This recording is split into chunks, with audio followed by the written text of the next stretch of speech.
Los Angeles, California. Universal Studios Executive Building, May 1954. Tuesday afternoon, 3:20 p.m. The office smells like leather and cigarette smoke. Dark wood furniture, a desk the size of a small car.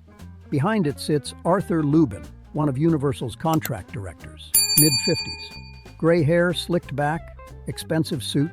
He's directed over 60 films, made the studio millions. His opinion carries weight.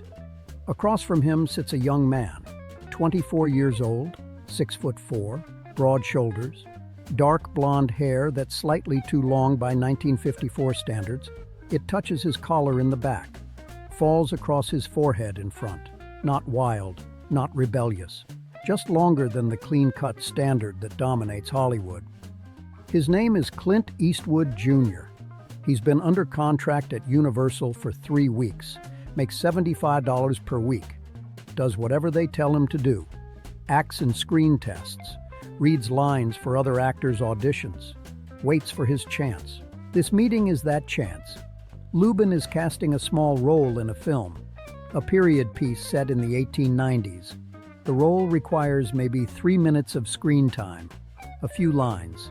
Nothing major, but it's an actual part in an actual film, not a screen test, not background work, a real credit.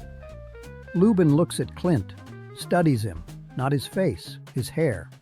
"You've got a good look," Lubin says. "Strong jaw, good height. The camera will like you." Clint nods. "Thank you, sir. But the hair is a problem." Clint's hand instinctively goes to his head. "The hair? It's too long, too casual. This is a professional studio. We have standards. If you're going to work here, you need to look like you belong here. I can comb it different, slick it back if that's better for the role." Lubin shakes his head. "It's not about the role.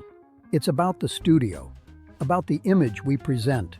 Universal actors look a certain way, clean, professional, all American. Your hair looks like you don't care, like you're trying to be different. I'm not trying to be different. This is just how I wear it." "Well, it needs to change. Cut it short, military short. Like Charlton Heston, like Rock Hudson. That's the look we want." Clint is quiet for a moment. Processing. "You want me to cut my hair to play this role?" "I want you to cut your hair to work at this studio. The role is secondary. The studio image is primary.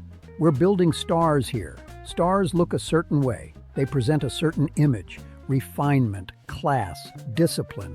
Long hair suggests none of those things. It's just hair." Lubin's voice hardens.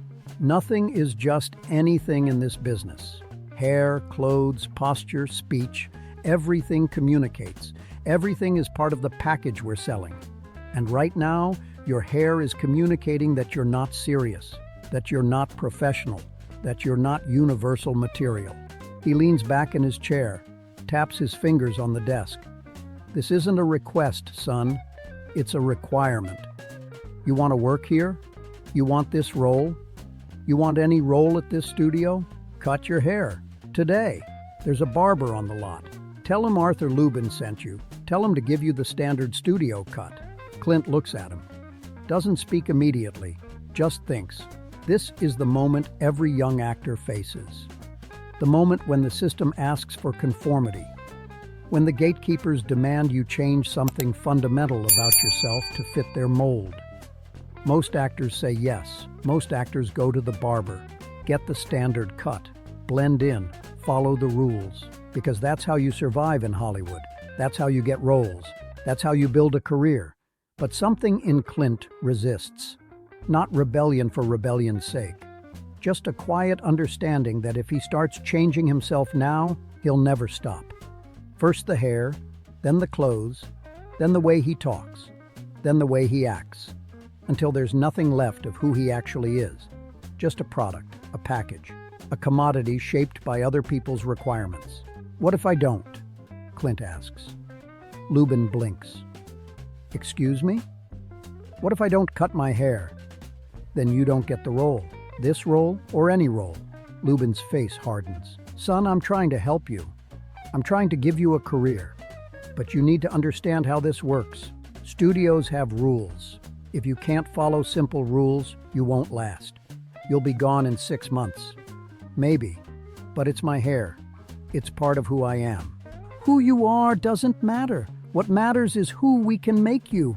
We can make you a star, but only if you're willing to be shaped, to be molded, to fit the image we're building. Clint stands, slowly.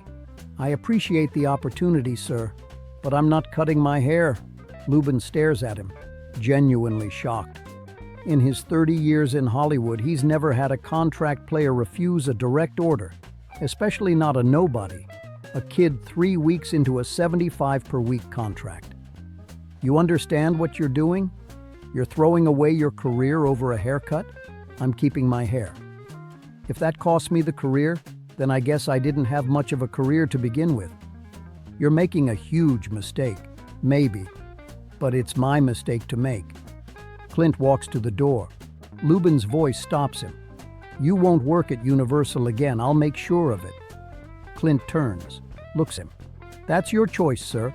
He leaves, walks across the studio lot, past sound stages, past actors in costume, past crew members setting up equipment.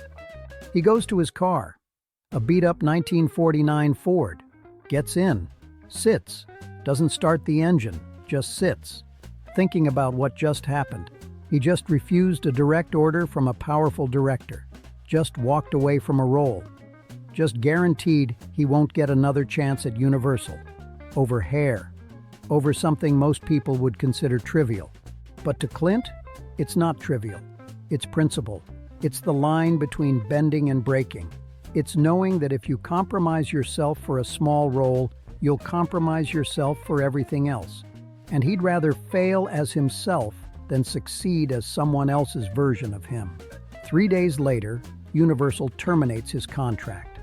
No explanation, no severance. Just a letter saying his services are no longer required. Clint is unemployed, 24 years old, no prospects, no connections, just a beat-up car and a principle that cost him his first real chance. He goes back to digging swimming pools, goes back to working construction, goes back to being just another guy trying to make it in Los Angeles. But he doesn't cut his hair. 1955. 1 year later, Clint gets an audition for a television show, Rawhide. They're looking for a young cowboy. Second lead, steady work if he gets it. He walks into the audition with his hair exactly as it was, still longer than standard, still touching his collar. The producers look at him. One of them asks, "Can you ride a horse?" "Yes, sir." "Can you handle a rope?" "I can learn." "Can you cut your hair?" Here it is again. The same question, the same requirement. Clint looks at them. Calm, direct. "This is how I wear my hair." If that's a problem, I understand. But I'm not changing it. The producers look at each other. One of them shrugs. The character's a trail hand. Trail hands aren't pretty. Hair's fine. Clint gets the role. Rawhide runs for 7 years. 217 episodes. Makes him recognizable. Gives him steady work. Builds his career. And through all 7 years, his hair stays exactly as it is. Longer than the standard. His own style. His own choice. 1964. Sergio Leone casts him in A Fistful of Dollars. Looks at his hair. Says nothing about cutting it. Just hands him a poncho and a hat. The man with no name is born. With hair that's distinctly not the clean-cut Hollywood standard. With a look that's rough, weathered, real. The film becomes a phenomenon. The character becomes iconic. And the hair that Universal wanted him to cut becomes part of the image. 1971. Dirty Harry. Harry Callahan's is the same. Not styled, not perfect, just real. The hair of a working cop who doesn't care about image. The film makes $36 million, launches a franchise, creates an icon, and that icon has hair that's slightly too long, slightly unkempt, slightly rebellious. Everything Universal said was wrong becomes right. Everything they said would hurt his career becomes essential to his image. Through the 1970s, as Hollywood standards change, as long hair becomes acceptable and then fashionable, Clint's hair stays consistent, not following trends, just being himself. Young actors notice. Notice that Clint never conformed, never changed himself to fit the studio mold, never compromised on something as simple as hair. And they start refusing too, start keeping their own styles, start understanding that the strongest image is authentic image, not manufactured image. 1980s. Clint is in his 50s. His hair is graying, receding slightly, still worn his way, still not styled to hide the aging, still just him. He could dye it, could get plugs, could do what most aging stars do, fight time with artificial solutions. He doesn't. Just lets it go gray naturally, lets it thin naturally, stays himself naturally. And audiences respect it, respect the honesty, respect the refusal to pretend. 1992, Unforgiven. Clint is 62. His hair is mostly gray, thin on top. He plays an aging gunfighter whose body is failing, whose time is past. The hair is perfect for the character, real, honest, not hidden, not disguised. The film wins Best Picture. Clint wins Best Director. At the Oscars, standing on stage, his gray hair visible under the lights, he looks exactly like who he is. A man in his 60s. Successful, confident, himself. No pretense, no disguise, no compromise. 2004, $1 Million Baby. Clint is 74. His hair is white, thin. He plays a boxing trainer, an old man with regrets. Again, the hair serves the character, serves the truth, serves the story. He could have worn a piece, could have colored it, could have done what most 74-year-old stars do. He didn't. And the performance is more powerful for it. Another Best Picture, another Best Director. 2024. Clint Eastwood is 94 years old. His hair is white and sparse. He looks his age, doesn't hide it, doesn't apologize for it, and he's respected for it, for being himself, for refusing to compromise, for understanding 70 years ago that the moment you start changing yourself to fit other people's requirements, you lose something essential. All because in May 1954, a director told him to cut his hair, and he said no, lost his first real job over it, got fired from Universal, spent a year digging swimming pools and wondering if he'd made a huge mistake. But he didn't change, didn't compromise, didn't cut his hair to fit someone else's image of what a star should be. And that refusal, that small, quiet act of defiance, became the foundation of everything after. Because audiences don't connect with manufactured images. They connect with real people, with authenticity, with people who are comfortable enough in themselves to not need validation or approval. And Clint, from age 24 forward, was comfortable with himself, refused to change for approval, refused to compromise for opportunity. That's not stubbornness. That's integrity. That's understanding that the cost of belonging is too high if it requires you to not be yourself. Arthur Lubin died in 1995. Directed over 100 films in his career. None of them remembered. None of them lasting. He's a footnote in film history. The guy who directed some B-movies in the 1940s and 1950s. And Clint Eastwood? The kid he fired for refusing to cut his hair? 4-time Oscar winner. One of the greatest actors and directors in cinema history. A legend who built a 60-year career on authenticity. All because he understood something at 24 that most people never learn.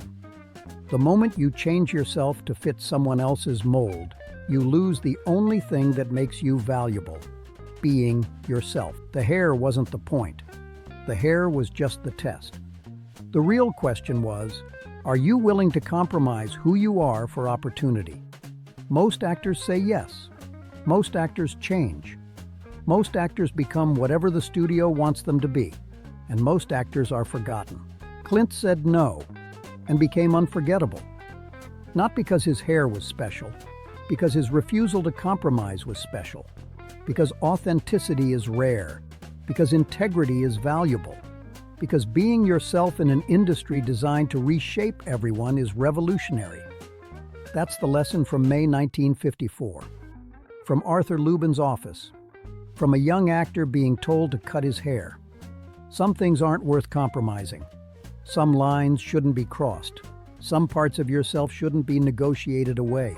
Even if it cost you the job, even if it cost you the opportunity, even if everyone says you're being stupid, because jobs come and go, opportunities pass, but who you are, that's forever. And if you give that away for a 3-minute role in a forgotten film, what do you have left? Nothing. Just a career built on compromise. A life built on changing yourself for other people's approval. Clint kept his hair, lost his job, built a legend, because he understood what Arthur Lubin never did. The strongest image isn't the one the studio manufactures. It's the one you refuse to change. That's power. That's integrity. That's why he won. Not by following the rules, by knowing which rules to break, and breaking them quietly, confidently, without apology. That's the rebellion. Not loud defiance, quiet refusal. That's what made him an icon, not the hair, the refusal to change it. That's what made him a legend, not the roles, the integrity to stay himself. That's what made him Clint Eastwood, not what he did, what he refused to do. Cut his hair, compromise, change, conform. He said no, and everything else followed.